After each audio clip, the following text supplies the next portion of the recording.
네, 지금 LA 다운타운 지역 전체가 집회 금지 구역으로 설정이 되었습니다. LA 경찰국은 어제 이같이 다운타운 지역을 집회 금지 구역으로 선포한다라고 밝히고 지금부터 다운타운 지역에서 일체의 집회와 시위가 금지된다. 그러니 당장 다운타운을 떠나라라고 시위자들에게 경고를 했습니다. 뭐 거기 사는 사람들이 할 수 없지만 자, LAPD는 이에 앞서서 선동가들이 다운타운 지역에 많이 흩어져 있다. 다운타운 거주자와 거기서 비즈니스 하는 사람들 그리고 다운타운을 방문하는 그런 사람들은 이 부분을 알고 선동가들이 곳곳에 있다라는 것을 알고 즉 범죄 행위는 반드시 발견하면 즉시 신고하라 그리고 주의하라라고 이 경고문을 보냈습니다. 이런 가운데 트럼프 대통령의 장남 도널드 트럼프 주니어가요 어제 아주 그 SNS에 아주 흥미로운 사진 그러니까 우리 한인의 입장으로 봤을 때는 더더욱이 흥미로운 그런 사진을 한 장 SNS에 올렸습니다. 어떤 사진이냐? 33년 전 1992년 LA 폭동 당시 그 한 한인의 사진을 올려서 눈길을 끌었습니다. 그는 한 남성이 건물 옥상에서 한인 남성이죠. 그러니까 한 한인 남성이 건물 옥상에서 이 큰 총을 들고 장전하는 사진을 올리고 옥상의 한국인들, 그러니까 루프탑 코리안스라고 이제 글을 올렸습니다. 그러면서 루프탑 코리안스 다시 위대하게 이렇게 만들어놨습니다. 그러니까 다시 위대하게는 뭐 Make America Great Again처럼 이제 흔히 쓰는 요즘 말인데 Rooftop Koreans Great Again 이렇게 해놨습니다. 마가가 아니라 RK가인가요? RKGA. 자, 여하튼 이 사진 속의 남자는 1992년에 발생한 LA 폭동 당시에 그 한인 자경단 소속이었던 그런 남성인 것으로 추정이 되고 있습니다. 당시 그 폭도들의 표적이 돼서 약탈, 방화, 피해를 본 우리 한인 비즈니스 이 사업주들 그때 뭐 엄청나게 피해를 많이 봤죠. 총기로 무장한 채 이 코리아타운을 스스로 지켰잖아요, 그때. 이들을 그래서 옥상에 올라가서 이렇게 지키고 그랬거든요. 내 사업체에 누군가가 접근하면 옥상에서 막 공포탄을 쏘고 뭐 이랬습니다. 사실 공포탄이라고 제가 말씀드렸지만 실탄이었죠, 실탄. 실탄이었는데 이제 공포용으로 조준해서 처음엔 맞히지 않고 이런 식으로 했는데 그때 그래서 이제 많은 미국의 언론에서 루프탑 코리안스라고 많이 불렀습니다.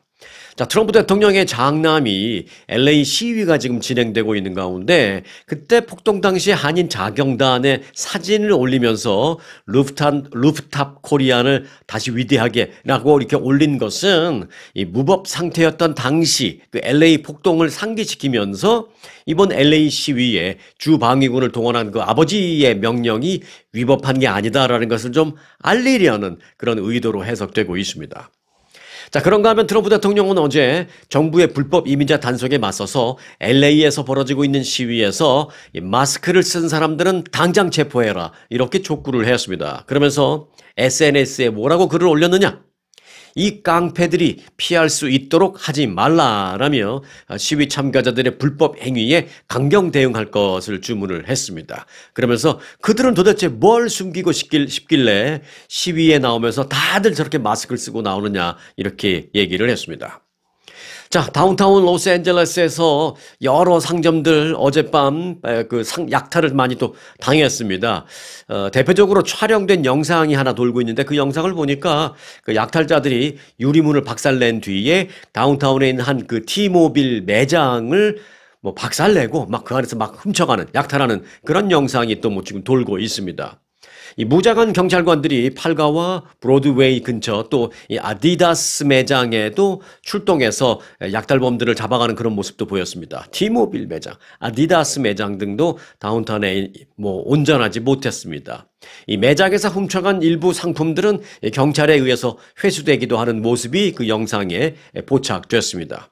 일부는 도망가다가 경찰한테 잡힐 것 같으니까 순찰자 위에다 자기가 훔친 물건들을 순찰자 위에 확 던져놓고 뭐 그리고 도망가는 그런 모습도 볼 수가 있었습니다. 자, 혼돈 속에서 이 기자가 다치는 일도 있었습니다. 호주의 나인 뉴스의 미국 특파원 로렌 토마시라는 기자가 LA 도심에서 열린 그 대규모 이민 정책 반대 시위를 취재하던 중에 생방송 도중 경찰이 쏜 고무탄에 이 기자가 다리를 맞는 사고가 발생했습니다.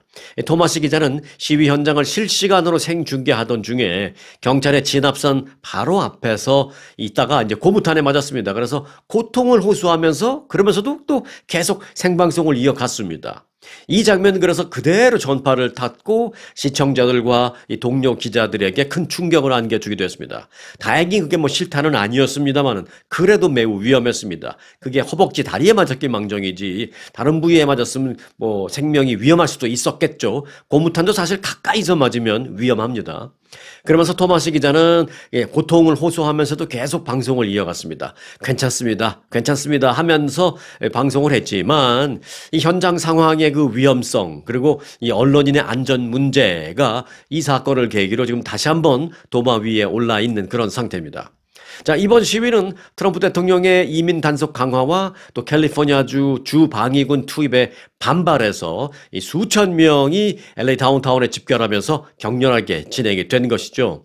이 경찰과 시위대 간의 충돌이 이어진 가운데 현장 취재 중이던 여러 기자들도 부상을 입은 것으로 알려졌습니다. 이 호주에서 온 로렌 토마시 기자뿐만이 아니고 다른 기자들도 크고 작은 로렌 토마시 기자처럼 고무탄을 직접 맞았다라기보다도 여러 가지 다른 피해를 호소했습니다. 그리고 제가 본 또 다른 기자 한 명은 현장에서 고무탄을 맞거나 이런 건 아니지만 계속 콜록콜록 기침을 하고 막 재채기도 하고 심한 기침을 계속하면서 보도를 이어가는 그런 모습도 볼 수가 있었습니다. 왜? 최루탄이 막 난무하니까 시위대들은 마스크를 쓰기도 하고 가면을 쓰기도 하고 그랬지만 이 생방송을 하는 기자가 마스크를 쓰고 방송을 할 수가 없잖아요. 그래서 얼굴 다 내놓고 이제 막 취재하면서 생중계를 하고 있는데 워낙 최루탄이 난무하니까 계속 컬럭컬럭 기침하면서 방송하는 그런 모습도 볼 수가 있었습니다.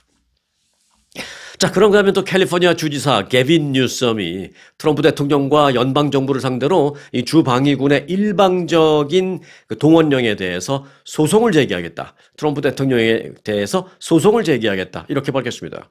이번 소송은 연방정부가 주정부의 협의 없이 LA에 주 방위군을 투입한 것에 대한 강력한 반발로 미국 내 연방과 주정부 간의 어떤 권한 충돌의 어떤 새로운 분수령이 될 전망입니다. 그리고 이 소송이 실제로 이루어지고 난 다음에 이 소송에서 어떤 최종적인 판결이 내려지면 그 판결은 이제 앞으로 연방정부와 주정부 간의 어떤 권한에 있어서 새로운 판례로 남을 가능성도 매우 높습니다. 자, 게빈 뉴섬 캘리포니아 주지사는 트럼프 행정부가 주정부와 어떠한 협의도 없이 주 방위군을 투입했는데 이것은 명백한 주권 침해이자 헌법 위반이다라면서 이 같은 불법적인 조치에 소송으로 맞서겠다라고 밝혔습니다. 자, 이에 대해서 트럼프 대통령 측은 LA의 대규모 시위와 폭력 사태에 대응하기 위한 불가피한 조치였다. 니들이 똑바로 안 하니까 내가 나서는 거 아니야. 이런 입장을 밝히고 있습니다. 그러면서 연방정부의 그 권한 내에서 합법적으로 이루어진 것이다 라고 반박을 했습니다. 하지만 법조계에서는 여러 가지 의견이 많이 나오고 있습니다. 이번 소송이 지금 트럼프가 옳다. 뉴섬이 옳다. 지금 그런 것은 섣부르게 법조계에서 판단을 하지 않지만 법조계에서 분명하게 생각하고 있는 것은 하나 있습니다. 뭐냐? 이번 소송이 연방정부와 주정부 간의 어떤 권한 분쟁 문제에 있어서 중요한 판례가 될 것이다 라는 전망은 분명하게 하고 있습니다. 자, 이제 지금까지 말씀드린 주요 내용을 한 줄로 요약을 해보면 이렇습니다. 자, 소송의 배경은 한 줄로 연방정부가 주정부 동의 없이 LA에 주 방위군을 투입했다라는 것이고요. 자, 게빈 뉴섬 주지사의 입장은요, 한 줄로 불법적 파병이다. 주권 침해 그리고 대통령 권한 남용이다. 라는 것입니다. 그리고 트럼프 대통령 측의 입장은 공공질서 회복을 위한 합법적인 조치다. 라는 것입니다. 그리고 법적 쟁점을 또 한 줄로 보면 연방정부의 주 방위군 동원 권한과 주정부의 자치권의 충돌이라고 볼 수가 있겠습니다. 자, 그럼 끝으로 향후 전망도 역시 한 줄로 본다면 헌법 해석과 연방정부와 주정부의 권한 관계에 있어서 중대한 영향을 미치거나 최소한 중요한 판례가 될 것으로 모든 사람이 지금 주시하고 있다라는 것. 요게 이제 향후 전망입니다. 자, 이런 가운데 LA 시위 사태에서 트럼프 대통령과 민주당의 차기 잠룡, 이 게빈 뉴섬 주지사 두 사람이 정치적으로도 이제 충돌하기 시작했다라는 정치적 해석도 나오고 있습니다. 자, 이 시위 사태의 어떤 정치적인 분석 좀 전해드릴게요. 이 또 정치적인 분석을 해드린다면 송 앵커가 좌파냐 우파냐 또 그러실 수 있는데 그냥 분석 해석 이런 것은 얼마든지 할 수 있으니까 제가 이제 여러 언론에 나온 것은 취합해서 짧게 이해하기 쉽게 간단하게 좀 전해드릴 테니까 함께 하시기 바라겠습니다. 자, 민주당 소속으로 차기 대선 후보군에 포함된 게빈 뉴섬 캘리포니아 주지사는 이 트럼프 대통령이 시위 진압을 위한 주방위군 그 동원령을 내린 것에 대해서 소송을 제기하겠다라고 이제 밝혔다. 이 내용은 이제 방금 전에 말씀을 드렸잖아요. 그리고 이제 이런 가운데 트럼프 대통령은 어떻게 됐느냐? 뉴섬 주지사에 대해서 체포를 나는 지지한다 이렇게 밝혔습니다. 뉴섬을 체포하라라고 명령은 내린 게 아니라 누군가가 뉴섬을 체포하겠다라고 한다면 나는 그것에 대해서 지지한다라고 밝힌 것입니다. 자, 이제 정말 갈 때까지 가는 거죠. 대통령이 다른 사람도 아니고 미국에서 가장 큰 주 중에 하나인 캘리포니아의 주지사 체포를 지지한다라는 말을 한 것입니다. 자, 게빈 뉴섬 주지사는 주 방위군까지 동원된 강경 진압 속에 시위가 급격히 격화됐다. 그러니까 이 시위는 처음부터 이렇게 격화된 것이 아니라 시위대가 모이기 시작하는 그 초기에 주 방위군 투입 소식이 알려지자 그 주 방위군 투입 소식을 들은 시위대가 그때부터 더 격화됐다. 뭐 이런 얘기입니다. 뭐 요건 뉴섬 주지사의 입장입니다. 그래서 주 방위군 동원은 불법적이고 위법적인 것이다. 그래서 권력 남용이다. 이렇게 얘기하고 있는 것입니다. 이 주방위군에 대한 통제 권한이 국가적인 반란과 뭐 내란 사태와 같은 그런 중대한 경우를 제외하고는 일반적으로 주지사에게 있고 이번 사태 초기에 주지사인 자신의 요청이 없었음에도 불구하고 트럼프 대통령이 직접 나서서 주방위군 동원령을 내린 것은 불법적이다라는 것이 이제 뉴섬 주지사의 입장입니다. 자, 그러면서 이제 뉴섬 주지사는 트럼프가 서명한 그 시위 진압의 주방위군 동원 행정명령은 캘리포니아 주에는 적용되지 않는다라면서 우리가 가만히 있을 경우에 트럼프는 다른 주에도 이 같은 일을 계속 벌일 것이다 라면서 그래서 내가 소송을 할 것이다 라는 입장을 밝혔습니다. 자, 이어 뉴섬 주지사는 우리는 트럼프에 대해서 소송을 제기할 것인데 이 소송은 내가 끝까지 뭐 갈 것이다 이렇게 밝혔습니다. 그래서 이제 다른 주의 특히 이제 민주당 소속 주지사들 이 소송을 계속 주시하고 지켜볼 것이다라는 것이죠. 그러면서 뉴섬 주지사는 내가 판례를 만들고야 말겠다 뭐 이렇게 얘기를 했습니다. 자, 그러자 트럼프 대통령의 입장이 나왔는데요. 트럼프 대통령은 뭐 기자들이 묻는 질문에 대한 답변을 하면서 이제 입장을 냈어요. 그냥 이것에 대해서 뉴섬한테 바로 얘기한 것이 아니라 뉴섬 주지사의 체포를 지지한다 라는 입장을 내보냈습니다. 트럼프 대통령은 어제 그 기자들에게 질문을 받고 답변을 하는 그 과정을 통해서 자신의 의지를 이제 확인한 것입니다. 트럼프 대통령은 어제 기자들에게 질문을 받았습니다.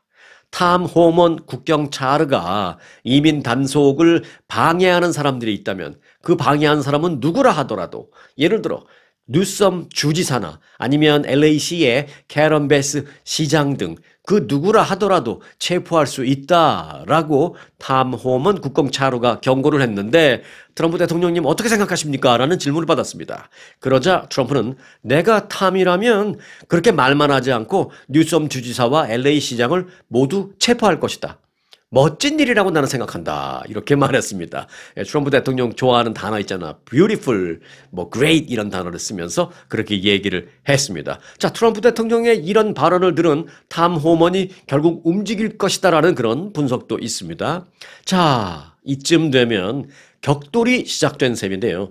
이 같은 트럼프 대통령과 게빈 뉴섬 주지사의 격돌에는 트럼프의 정치적인 승부수와 또 그에 맞선 민주당의 차기 잠룡이라고 불리우는 게빈 뉴섬 주지사의 정치적인 저항, 두 사람의 정치적인 의도가 작동하고 있다라는 분석이 나오고 있습니다. 자, 이 같은 그 두 사람의 대치와 관련해서 일각에서는요, 이 게빈 뉴섬 주지사나 트럼프 대통령 모두 이를 정치적인 하나의 기회로 보고 있다라는 분석입니다. 차기 대선 잠룡 가운데 한 명으로 꼽히고 있는 게빈 뉴섬 주지사는 어떻게든 이번에 저항하는 모습을 보여줘서 자신의 존재감을 좀 보여줘야 한다라는 그런 판단이 있을 것이다 라는 것입니다. 그리고 트럼프 대통령은 자신의 핵심 국정 아젠다인 그 불법 이민 문제에 대해서 제대로 대응하고 있다라는 점을 보여줘야 보수층의 재결집을 노릴 수 있다라는 그런 판단을 할 것이다라는 것입니다. 트럼프 대통령은 시위대에 대해서 뭐 침략자다. 점령을 하고 있다. LA를 막 불법 체류자가 점령하고 있다. 또 침략하고 있다는 등의 격한 표현을 쓰고 있고요. 그러면서 시위 참가자들을 폭력적인 반역, 폭도라는 식의 강경한 그런 그 발언을 사용하고 있습니다. 특히 트럼프 대통령이 자신의 핵심 국정 아젠다인 불법 이민자 추방에 있어서 물러나지 않는 강경한 태도를 보이는 것에는 이 현 상황을 정치적인 승부처로 생각하고 있기 때문이다라는 것입니다. 앞서 말씀드린 이번 상황을 강한 모습을 보여주면서 그 보수층의 재결집, 관세 정책 등으로 조금 이탈하려는 모습을 보이고 있는 보수층의 재결집, 뭐 이런 걸, 그리고 이제 백인 남성, 특히 이제 뭐 시골에 있는 백인 남성 노동자 계층의 재결집, 이런 걸 이제 노린다라는 것이죠. 자신의 국정 아젠다를 계속 추진하는 동력을 확보하고 보수 지지층을 재결집하는 한편 민주당의 아성인 캘리포니아에서 대선 후보로서 지금 몸집을 좀 키우려고 움직이고 있는 그 정적 개빈 뉴섬을 견제하는 등의 여러 가지 측면에서 물러날 수 없는 승부차다라고 트럼프 대통령은 판단하고 있는 것이죠. 마찬가지로 개빈 뉴섬도 거의 뭐 똑같은 입장입니다. 내용만 다르지. 자, 개빈 뉴섬 주지사로서도 작년 대통령 선거 그 이후에 민주당이 반 트럼프 여론을 규합하는데 실패하면서 도대체 민주당은 트럼프가 대선에 승리한 이후에 민주당은 어디 갔냐? 민주당은 없어졌냐? 뭐 민주감의 존재감이 너무 없다. 뭐 이런 얘기도 많이 받고 있습니다. 그러면서 더불어서 민주당에는 사람이 그렇게도 없냐? 뭐 차기 대선 주자, 뭐 잠룡, 민주당의 지도자 없는 거야? 뭐 이런 얘기도 많이 나옵니다. 그래서 이제 슬금슬금 이제 은근히 차기 잠룡으로 본인이 이제 거론되고 있다는 것을 뭐 말 안에서 알고 있는 개빈 뉴섬으로서는 뭐 아무 때나 나왔다가 괜히 뻘쭘할 수 있어서 기회를 엿보고 있었는데 마침 이런 시위가 터졌고 이런 시위에 조금 성급하게 주방위군이 트럼프 대통령 명령으로 막 투입됐고 맞다. 이 기회다. 내가 존재감을 부각시켜 줄 수 있는 게 바로 이 기회다라고 개빈 뉴섬도 생각하고 있는 게 지금 똑같다라는 것입니다. 그래서 민주당 내 반 트럼프 저항의 상징으로 자신이 자리매김하려는 의도를 가졌다라는 분석입니다. 트럼프, 개빈 뉴섬, 대통령과 주지사 똑같이 지금 정치적인 의도를 다 갖고 있다라는 것입니다. 뭐 정치인이 정치적인 의도를 갖고 있는 게 뭐 잘못된 건 아니지만 여하튼 우리로서는 또 그걸 한번 생각해보고 분석해볼 필요가 있는 것이죠. 그래서 이제 그 두 사람의 정치적인 의도가 과연 이 시위 사태가 끝나면서 어떻게 마무리될지, 누가 최후의 승자가 될지 이런 부분이 이제 관전 포인트가 되고 있다라는 것입니다. 자, 두 사람의 격돌 과연 어떻게 흐르게 될지 계속해서 업데이트 해 드릴 테니까 구독해 놓으시고 함께 하시기 바라겠습니다. 자, 좀 다른 소식인데요. 일론 머스크가 최근에 트럼프 대통령과 뭐 사이가 또 많이 안 좋아졌죠. 뭐 막말도 하고 못할 말도 하고 뭐 이런 식으로 됐는데 이런 상황과 관련해서 역시 그 부모는 어쩔 수 없는 모양입니다. 네, 일론 머스크의 아버지가 지금 남아프리카 공화국의 굉장히 이제 부유한 자산가로 알려진 사람이거든요. 에런 머스크라고 합니다. 그 아버지 에런 머스크가 아들이 트럼프 대통령과 싸우고 있는 것은 실수다라면서 트럼프가 이길 것이다 이렇게 말했습니다. 뭐 본인이 누가 이기길 원하는지는 별개로 트럼프가 이길 것이다 이렇게 얘기했습니다. 우리가 왜 그 대통령 선거가 있을 때 그 여론조사, 설문조사를 할 때 질문이 있잖아요. 그러면 첫 번째, 당신이 지지하는 후보는 누굽니까? 뭐 이런 질문이 있어요. 뭐 그러고 난 다음에 이제 그 다음에 예를 들어서 당신이 지지하는 후보와는 별개로 당신이 생각할 때 누가 당선될 것 같습니까? 뭐 이런 질문도 있습니다. 그 질문에 대한 답변은 다를 수가 있어요. 항상 보면. 지금도 마찬가지입니다. 아버지로서 누가 이길 것 같습니까? 라는 질문을 받았다면 이제 트럼프가 이길 것 같습니다라고 답변을 한 거죠. 예를 들면. 그리고 나서 당신이 이기길 바라는 사람은 누굽니까? 이건 뭐 예를 들어서 내 아들이 이기길 바랍니다는 당연히 마음속에 있겠지만 그것과는 별개로 트럼프가 이길 것 같다고 생각을 한다는 것이죠. 자, 일론 머스크의 아버지 에런 머스크는 한 인터뷰에서 아들인 일론 머스크와 트럼프 대통령의 그 공개 불화에 대해서 그들이 5개월 동안 엄청난 스트레스를 받았다는 것을 우리 모두는 알지 않느냐. 그러니까 그 스트레스 때문에 그러는 것 같다. 이제 우리는 일론 머스크가 좀 내 아들이 좀 쉬게 해줘야 될 것 같습니다. 뭐 이렇게 답변을 했습니다. 그러면서 굳이 그렇게 불화가 이어진다면 트럼프가 이길 것입니다. 그는 대통령이지 않습니까? 일론 머스크가 아들이 실수를 저질렀다고 나는 생각합니다. 하지만 그는 매우 지쳐있고 스트레스를 많이 받고 있기 때문에 그럴 것입니다. 라고 이제 아들을 굉장히 감싸는 그런 그 주장을 했습니다. 그런 그 두 사람의 언쟁을 뭐 사소한 일이다라고 이렇게 치부를 하면서 뭐 아버지니까 당연히 그렇게 사소한 일로 치부를 하고 싶겠죠. 그러면서 이 두 사람의 이런 어떤 말싸움이나 이런 불화도 결국은 내일이 되면 다 끝날 것입니다. 그러니까 곧 조만간 끝날 것입니다. 오래 가지 않을 것입니다. 뭐 이렇게 말을 했습니다. 일론 머스크는 정부 효율부 수장에서 물러난 후에 그 트럼프 대통령과의 그 갈등을 일으키고 있죠. 트럼프 대통령의 감세 법안을 노골적으로 비판하면서 대통령과 갈등을 빚고 있는데 참 이제 부모는 어쩔 수 없는 모양입니다. 아버지가 나서서 아들을 조금 이렇게 한마디 일침을 가하는 그런 모양새를 갖추면서 일종의 트럼프 대통령에게도 메시지를 전하는 거죠. 우리 아들 스트레스 많이 받아서 그러는 것 같으니 당신이 어른으로서 그냥 이해해 주시면 안 되겠습니까? 이렇게 아버지가 나섰다라는 걸 알 수가 있습니다. 자, 트럼프 대통령의 생일이자 육군 창립 250주년이 오는 14일입니다. 14일. 그러니까 6월 14일, 오는 14일이 트럼프 대통령의 생일이에요. 자, 그 날을 맞아서 수도 워싱턴 DC에서 대규모 군사 열병식이 실시될 예정입니다. 그런데 이 열병식으로 인해서 도로 파손 등의 피해가 예상된다라고 워싱턴 포스트가 보도했습니다. 보도에 따르면 오는 14일로 예정된 군사 열병식에서 이 미군의 주력 전차인 에이브럼스 탱크 28대가 대규모 동원이 돼서 가두 행진에 참여하게 됩니다. 이 에이브럼스 탱크 한 대의 무게는 그런데 무려 70톤입니다. 그런데 워싱턴 DC의 그 도로가 견딜 수 있는 최대 무게는 36톤입니다. 그런데 워싱턴 DC가 견딜 수 있는 최대 무게의 2배 되는 그 탱크가 수십 대가 계속 지나가는 거죠. 뭐 그렇다고 도로가 팍 가라앉는 건 아니고요. 도로가 빠그러지는 거죠. 견딜 수 없다라는 것은 도로가 막 무거워서 밑으로 팍 무너지거나 그런 건 아니고 그 도로가 평평한 상태를 유지하고 자동차가 달릴 수 있는 도로 상태로 유지할 수 있는 상태를 견딜 수 있는 게 36톤인데 그의 2배가 지나가니까 막 갈라지고 빠그러지고 뭐 그런 일이 발생할 것이라는 겁니다. 자, 그런데 여기에 동원이 되는 게 에이브럼스 전차, 이 탱크만이 아닙니다. 스트라이커 장갑차 28대, 그리고 기차 대형 군 차량 100여 대, 또 2차 세계대전 때 운용을 했던 B-25 폭격기, 또 정말 군용 말 34대, 그리고 군인 병력 무려 6,600명이 이 열병식에 참여하게 됩니다. 이와 관련해서 지역방송인 NBC 워싱턴은요, 도로 피해가 불가피할 것으로 보인다라면서 무려 1,600만 달러 상당의 도로 피해가 발생할 것으로 추산된다라고 밝혔습니다.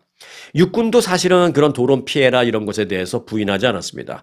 그래서 육군은 도로가 약할 수 있는 그런 지점에 철판을 깔아서 도로를 보호할 계획이다라고 밝혔습니다. 하지만 어찌됐든 도로 파손은 불가피할 전망입니다. 이와 관련해서 뮤리얼 바우저 워싱턴 DC 시장은 최근 그 기자회견에서 이렇게 말했습니다. 우리는 우리 도로를 잘 정비된 상태로 만들기 위해서 정말 늘 열심히 노력하고 있다. 하지만 이번 열병식이 끝나면 도로가 처참하게 파손될 것을 각오하고 있다라고 밝혔습니다.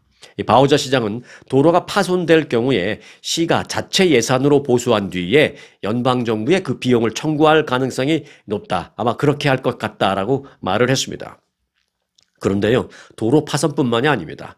도로 파손 외에도 시의 그 어떤 쓰레기 수거 문제, 왜 열병식이 끝나고 나면 모두 막 뿌리잖아요. 뿌리고 또 주변에 많은 사람들이 있는데 이 사람들이 제대로 쓰레기통에다 버리나요? 막 버리고 갈 수 있죠. 그래서 뭐 쓰레기 수거 문제라든지 또 도로가 파손됐으니까 도로를 정비해야 될 거 아니에요. 그러니까 정비하는 동안 도로를 또 한참 막아놓는데 발생한 손해 등등등. 그리고 경찰관, 그다음에 환경 청소하시는 분들의 초과 근무 등등등의 비용이 추가적으로 엄청나게 발생할 것으로 예상이 된다라는 것입니다. 그런데 육군 당국은 이런 비용의 그 배상 여부에 대해서는 일절 말하지 않고 있다라면서 워싱턴 DC 시정부는 육군 그리고 연방 정부에 아주 거액의 보상을 요구할 준비를 벌써부터 하고 있다라고 밝히고 있습니다.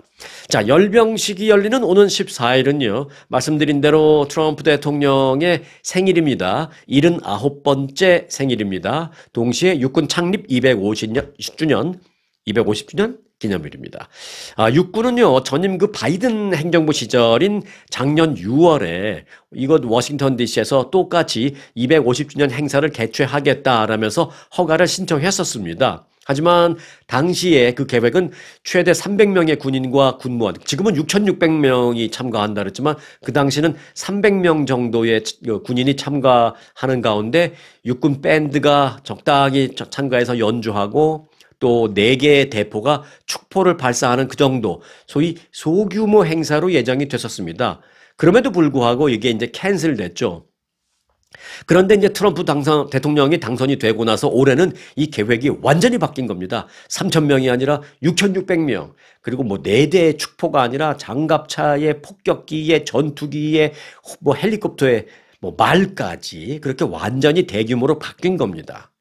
다른 나라의 거대한 열병식을 부러워했던 트럼프 대통령은 웅장한 행사를 원했다라는 후문입니다. 그래서 동시에 또 이제 육군도 사실은 은근히 무력을 과시할 기회를 갖고 싶어 했는데 이 두 양측의 뜻이 맞은 거죠. 그래서 이루어지게 됐다라는 것입니다. 올해에. 자, 트럼프 대통령은 첫 임기 때도 이 워싱턴 DC에서 열병식을 하려고 했었습니다만은 당시에는 그 과도한 비용과 탱크가 일으킬 피해, 앞서 말씀드린 그런 피해 등등을 이유로 반발이 막 나오자 그때는 계획을 접은 적이 있었습니다.